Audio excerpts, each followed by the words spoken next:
The fall season is officially upon us, so today I'm showing you how to turn a plain doormat into 3 unique designs perfect for fall and Halloween. Hello and welcome to my channel where I share budget-friendly DIYs and home improvement projects. So let's get started. You'll need a blank doormat. I like choir doormats the most. They are the brown doormats that have really stiff and tough bristles. Other items you'll need is your paint colors of choice. I'm using black, white, and brown acrylic paint, an X-Acto knife or a box cutter.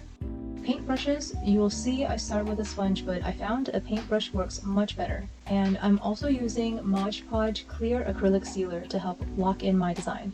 Okay, so my first design is going to be a super simple one that has 3 pumpkins on the doormat. Sometimes the simplest designs are just the most elegant. Also tip, it helps to know what part of your design is going to be what color. Here, I want the body of my pumpkins to be white and the stems to be a black-brown, so I have a stencil ready for each of the colors. So starting with my pumpkin bodies, I'm gently holding my stencil in place and centered on the doormat. To start, you just want to lightly dab your paint around to get your stencil design onto the mat. I recommend to use very little water mixed with your paint, otherwise your first application will soak deep like what you see here and just not look very good. Keep watching because I do eventually get this fixed. And afterward, you'll come back with a brush to sharpen the edges and make it really pop.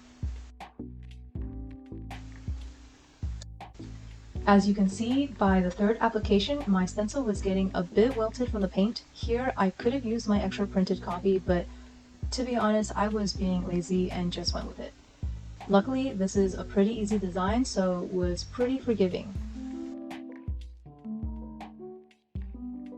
Okay, so for the blotch I accidentally made earlier, I used a dry paper towel to soak up some of that watery liquid, and then used my brush to just spread the paint around.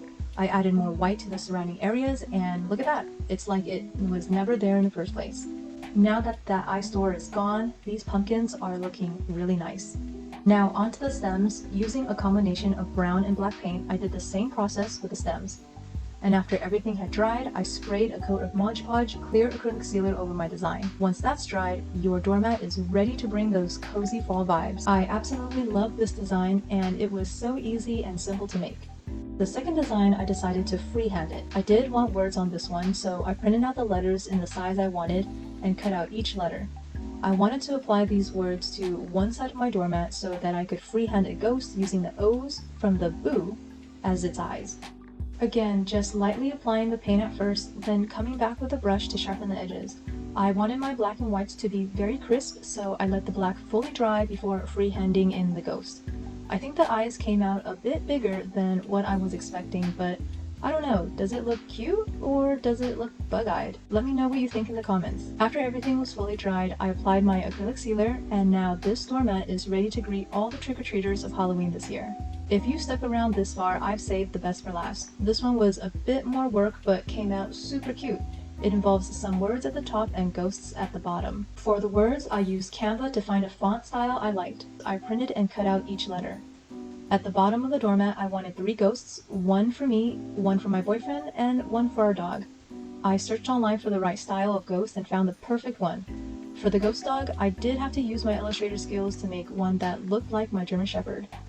Because this design was going to be black and white stencils, I had to think creatively and ended up using gray to get his snout to actually look like a dog snout. Since this was a more complicated design, I was not lazy about my stencils. Each stencil was going to be used only once so that the design does not get jeopardized.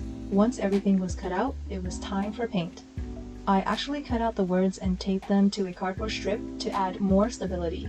This way, it would guarantee the words would be in a straight line. I lightly stippled on black paint and then went back in to sharpen the edges. For the ghosts, I worked from largest areas of paint to smaller areas of paint. My German Shepherd was going to be in the middle, so I centered his ghost body and applied white paint. Then I applied the boy ghost, and next the girl ghost.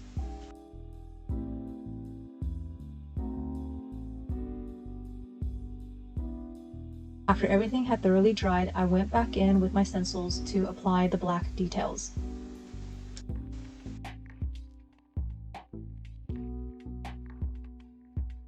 And finally, my German Shepherd snout. I used gray.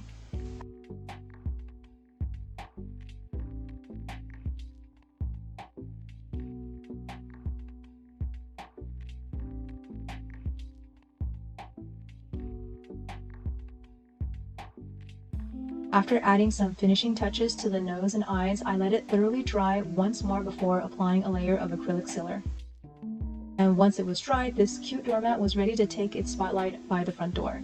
I swear I've gotten so many compliments on this already, and even after 3 months it has held up really nicely. I think it's something I could use year after year. So there you have it, 3 doormat design ideas to welcome the fall season. Which one would you put on your porch this fall? If you enjoyed this DIY, please give this video a thumbs up as it'll help bring it to more people just like you, and subscribe to my channel for more fun, budget-friendly projects just like this.